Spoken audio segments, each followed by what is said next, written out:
अस्सलामुअलैकुम। Doctor Mohammad Akram Shiru tension है। उम्मीद है कि आप सब ठीक होंगे, खुश होंगे, आपका दिन अच्छा जा रहा होगा। तो कल मैं गया था क्या कहते हैं दबीबाग ऑटो मार्केट। तो वहाँ पे मेरे एक फ्रेंड है, उनका नाम है, उनकी दुकान, उनका नाम नहीं मेरे ज़हन में आ रहा। दुकान का नाम है इत्तेहाद ऑटो, जो कि ऑटो सेंटर फेज़ 2 में है। वो उसने मुझे कहा कि यार तू काशी के ना दी वीडियो बनाई, मेरे ना दी क्यों वीडियो बना दे। तो साथ ही उसका ना वो क्या कहते हैं भांजा भी बैठा हुआ था, उसकी उनकी भी दुकान है इत्तेहाद इत्तेहाद ऑटो के नाम से। वो है ऑटो सेंटर, सॉरी वजीर अली सेंटर में, बदामी बाग ऑटो मार्केट लाहौर में। तो इन दोनों ने जब मैंने देखा, मैंने कहा यार चलो, एक ने कहा था, मैंने उसका भी दुकान का नाम शेयर कर दिया। जहाँ मैं खड़ा हुआ था वो मुझे कह रहा था यार वो काशी के ना दी बनाई, मेरे ना दी बना। चूँकि मेरा मौजूद अमूमन गवर्नमेंट सिस्टम होते हैं, दुनिया के सिस्टम होते हैं, तो आज इस बारे में बात करते हैं। और एंड पे बसंत के बारे में भी बात करेंगे कि बसंत होनी चाहिए कि नहीं होनी चाहिए, और बसंत के असरात क्या आएंगे अब। तो आजकल चूँकि ईरान की मसला चल रहा है, तो क्या कहते हैं, मैंने भी कल परसों से न्यूज़ देखनी शुरू की है। और याद रखिए मैं कोई पाकिस्तानी न्यूज़ चैनल नहीं देखता, क्योंकि उनमें जो आज से 30 साल पहले तो वही है, लीडरान ठीक काम कर रहे हैं, दायरे ठीक काम कर रहे हैं, अवाम मुजरम है, अवाम को पकड़ो, अवाम को सजा दो।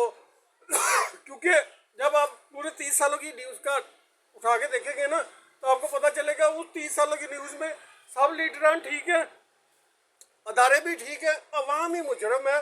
और अगर पाकिस्तान की कारकर्दगी इदारों की देख लें तो आप मुझे कहने की ज़रूरत नहीं है। मुल्क में महंगाई भी बढ़ती जा रही है, सिक्योरिटी के क्या सूरत हाल है, और उसके बाद क्या कहते हैं वहाँ की हालत जार, और मुल्क पर जो कर्जा, अब ये इदारे बेच कर भी मुझे नहीं उम्मीद के पाकिस्तान में हालात बेहतर हो पाएंगे। पाकिस्तान में खाना जंगी होनी ही होनी है, क्योंकि आखिरी ये पत्ता खेरे हैं वो कुदरती वसाइल का। उसके बाद क्या बेचेंगे, बेचने के लिए कुछ है। और जितने भी ज़्यादा से ज़्यादा लोग थे वो भी इन्होंने बाहर भेज दिए, जिसका वो आर्मी चीफ साहब भी बयान दे चुके। लिहाजा पाकिस्तान में तो यही दुआ करता हूँ अल्लाह ताला को अच्छी हुक्मरान दे, और पाकिस्तान की बात करना फजूल है। अच्छा, ईरान की बात हो रही थी, ईरान में बड़ा ज़बरदस्त परफॉर्मेंस की है उसने, पाकिस्तान की तरह डट गया वो। अब अमेरिका के पास उस एरिया में क्या है, वो कतर को उसको डरा डरू के उसने उधर से भी अपने जंगी तैयारियां कर रहा है, उधर उधर को डरा डरू, क्योंकि छोटे मुल्क है ना, तो छोटे मुल्क में अमूमन वो डर जाते हैं। ये मुझे कहने की क्या कहते हैं, आपको भी समझने की ज़रूरत है। वो डर जाते हैं, बेचारे इतना बड़ा है, ये हमें मार देगा। बेसिकली अमेरिका अब डूब रहा है, ये मैं पहले भी कई दफ़ा शेयर कर चुका हूँ। सॉरी, डकार आ गया, अभी मैंने गाजरें खाई थी। तो बेसिकली याद रखे, ज़्यादा उल्ला भी। अच्छा, बात हो रही थी वो कतर वगैरह उर्दर वगैरह को उसने डरा डरू के तो अड्डे उड्डे तो उन्हें हमला करना है। तो उसका बेसिकली मकसद है कि ईरान की दौलत लूटो, क्योंकि इराक में भी इन्होंने यही कुछ किया, लीबिया में भी इन्होंने यही किया, और शाम में भी इन्होंने यही किया। और अब ये ईरान का यही था। ईरान बहुत बड़ा मुल्क है, मुझे नहीं भी तो अमरीका उधर कामयाब हो सके। और दूसरा, ईरानियों की जो तारीख है वो बड़ी हज़ारों साल पुरानी है, उन्होंने डट के लड़ना है, और वो चाहे सारे शहीद हो जाए, लेकिन वो डरने वाले नहीं। ईरानियों की बेसिकली कमज़ोरी ये है, वो आज तक ना अपने आप को चलाकी शहरी नहीं बना सके, वो चलाक शहर नहीं बना सके। ये ईरानियों की बात हो रही है। वो इसलिए तो जो इसराइली है उनको पता है हमने लोगों को मारना है, तो लोगों ने हमको मारने के लिए कुछ ना कुछ करना है, तो उन्होंने बंकर बनाए हुए हैं। बेसिकली ईरानी कहते हैं कि हम तो अपना मुल्क में बैठे होते हैं, इसलिए इनकी दाल गल जाती है। अब आ जाते हैं इसराइल अमेरिका की इंटेलिजेंस से आज कोई खास, आजकल कोई खास क्या कहते हैं उसको, मिसाल देता हूँ आपको। आज से 15 साल पहले अमेरिका ने एक सिस्टम बनाया था, तो उसमें था ना, क्या कहते हैं सिस्टम, वो था कि जब भी आप नेट सर्च करेंगे ना, तो अगर आप लिखेंगे ना एटम बम, चाचा सामा, अमेरिका के असले की तफसीलात या एटमी रिएक्टर, तो अमेरिकियों को पता चल जाता था। मैंने 2-3 दफ़ा ट्राई की तो मुझे पता चल गया। यानी कि जो अल्फाज थे ना, एटम बम, लटरम पटम, तो मेरा कंप्यूटर बार बार मुझे कहता था may be you will be hack, क्या कहते हैं वाचिंग एन अदर कंप्यूटर, ऐसा मैसेज आता था। तो ये बात करने का मकसद ये था, अब तो टेक्नोलॉजी पता नहीं कहाँ से कहाँ निकल गई है। इसका मतलब ये हुआ कि जिन लोगों ने सेफ रहना है ईरानियों ने, उनको मोबाइल फ़ोन वगैरह नहीं इस्तेमाल करने चाहिए। अगर करने चाहिए तो जिस बिल्डिंग में अगर मसलन मिसाल देता ईरानी शख्सियत है, मसलन ये सामने यही है, अगर वो इधर से दाखिल हो तो नीचे कोई सुरंग हो, वो जाके इधर से काफ़ी दूर जाके किसी बिल्डिंग में रहे, और ताकि उनको पता बेसिकली यही चले और मोबाइल इधर ही छोड़ दें, तो आगे अगर अटैक हो तो इस बिल्डिंग में, सिंपल सी बात है, इसमें कोई रॉकेट साइंस तो है नहीं है।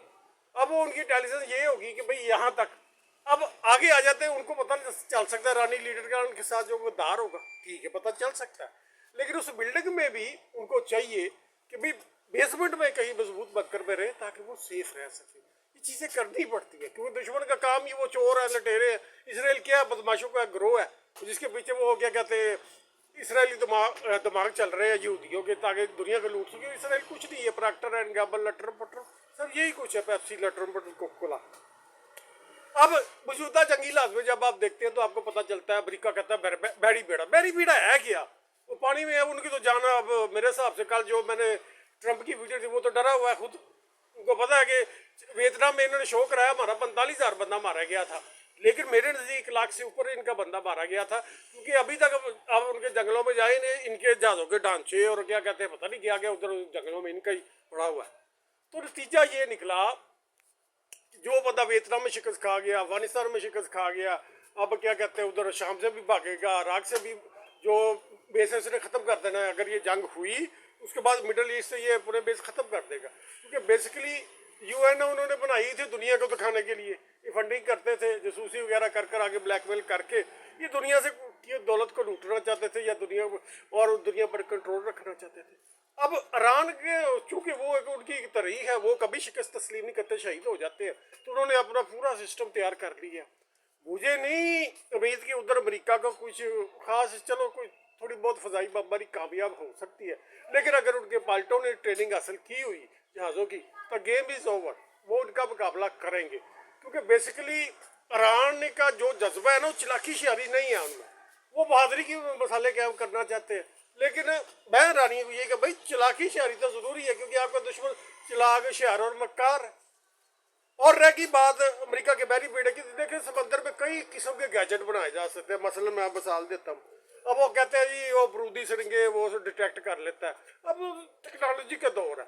मसल मैं मिसाल देता हूँ, वो समंदरी जाल नहीं होते, अब उसके ऊपर भी पता नहीं क्या क्या गुल्ले से लगे होते हैं, अगर उनमें ही कोई ये इसको कहते हैं गैजेट जो पहले नहीं बना होता ना, तो जाके भाई ऐसी चीज़ें ही कामयाबी के जरिए होते हैं।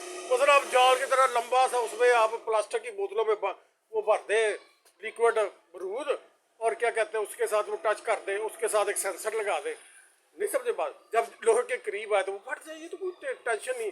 दूसरा समंदर में ये भी हो सकता है कि भाई समंदर के ज़ेर ज़मीन को ऐसी चीज़ें फेंक दी जाए जो ऑन हो जाए, जब जहाज़ उनके पास सेंसर लगे हैं उनमें, जहाज़ जब आए तो ऑन हो जाए तो ऑटोमेटिकली वो जहाज़ की तरफ क्या कहते हैं उनको तबाह करते हैं। यानी बस मिसाल दे रहे, पहले तो बरूदी सरगर्म वो तो दौर अब बहुत पुराना हो चुका ना, अब तो ऐसे ऐसे गैजेट बनने चाहिए। मसलन अब लोहा को आगे सेंसर ने लोहा महसूस किया जैसे वो फजा में जहाज़ होता है, तो ऑटोमेटिकली वो चीज़ें चल जानी चाहिए, उनको समंदर में उठा देना चाहिए। उसके साथ साथ कोई ऐसा केमिकल अगर स्प्रे किया जा सके जिसको आग लग सके, तेज़ी से इतनी आग की हिद्दत हो कि वो जहाज़ आग की लपेट में आ जाए। पानी में आग लग जाती है, लेकिन उसमें ज़्यादा जहाज़ का नुकसान नहीं, जहाज़ निकल जाएगा। जहाज़ का नुकसान में ये होता है, मकसद ये था कि वो डुबो दिया जाए, यानी एक आर्जी फायरवाल भी बनाई जा सके समंदर में तेल करके, तेल छिड़काव कर आगे लगे तेल तो जल जाना। लिहाजा अमेरिका के जितने भी तैयारे पता नहीं कितने साल पुराने हैं, वो तो फजूल सी बात है उनकी बात करने टेक्नोलॉजी। मौजूदा जो टेक्नोलॉजी पता नहीं कहाँ से कहाँ चली गई है, वही F-35 वही पुराने टूटे भजे जहाज़, ये लंगर ले आए थे भी जहाज़ पता नहीं कितने साल पुराने ने। लिहाजा मेरे हिसाब से अमेरिका को टेक्निकल पता नहीं कितने के मसाइल होंगे जहाज़ को चलाने में, जहाज़ को मेनटेन करने में, उनकी सप्लाई लाइन, फिर उनकी हिफाजत। लिहाजा मेरे नज़दीक क्योंकि इनके पास ज़मीन भी नहीं है, अगर इन्होंने जंग लंबी करनी हुई तो ये कोशिश करेंगे ईरान का कोई एरिया कवर करके उधर बेस बनाए, क्योंकि समंदर में तो ज़्यादा ठहर नहीं सकते। अमेरिका चाहे अपने सारे बैरी बेड़े ले आए, लेकिन है तो उस समंदर में ही। अगर ईरान ने कोई गैजेट बनाया हुआ उसको बैरी बेड़ा कर गेम इज ओवर। एक दफ़ा सुराख हो जाए फिर तो क्या कहते हैं टाइटैनिक देखी, ये टाइटैनिक है सारे।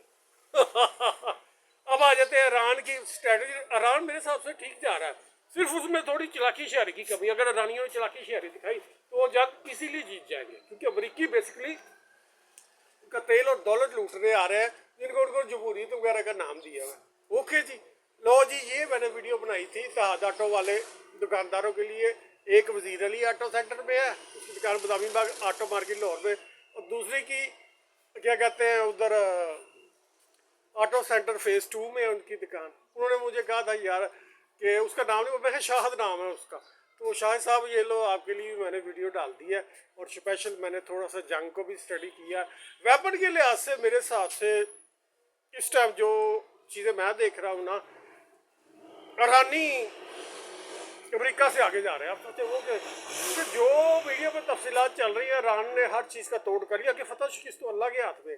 और रह की बात तीसरी, मैंने ये भी कर दी है, समंदर के नीचे क्या कुछ किया जा सकता है, उनके मिसाइल बेस तो अगर समंदर पे चढ़ने वाला उन्होंने मिसाइल बनाया तो गेम इज़ ओवर, इनके जहाज़ नहीं बचे, क्योंकि ये दुनिया में पहले किसी ने समंदर के नीचे चलने वाला मिसाइल बनाया, सब तो टारपेडो यूज़ करते हैं।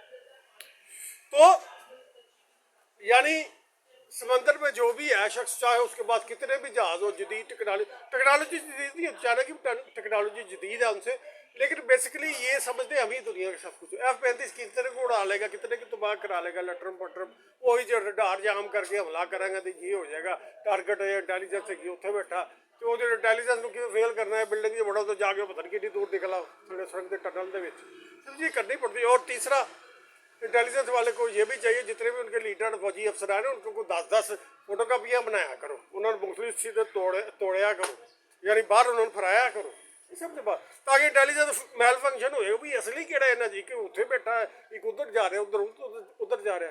हूँ तुम कहोगे आर्डर तो असली देने, उनका मोबाइल नंबर तो एक ही, तो सारे के मोबाइल नंबर भी एक होने चाहिए, यानी आर्डर भी कोडवर्ड से होने चाहिए। इसको कहते हैं इंटेलिजेंस ऑपरेशन। ओके जी, अल्लाह हाफ़िज़। मेरे नज़दीक तो भाई ईरान ही जीतेगा, कि जो अल्लाह को मंजूर।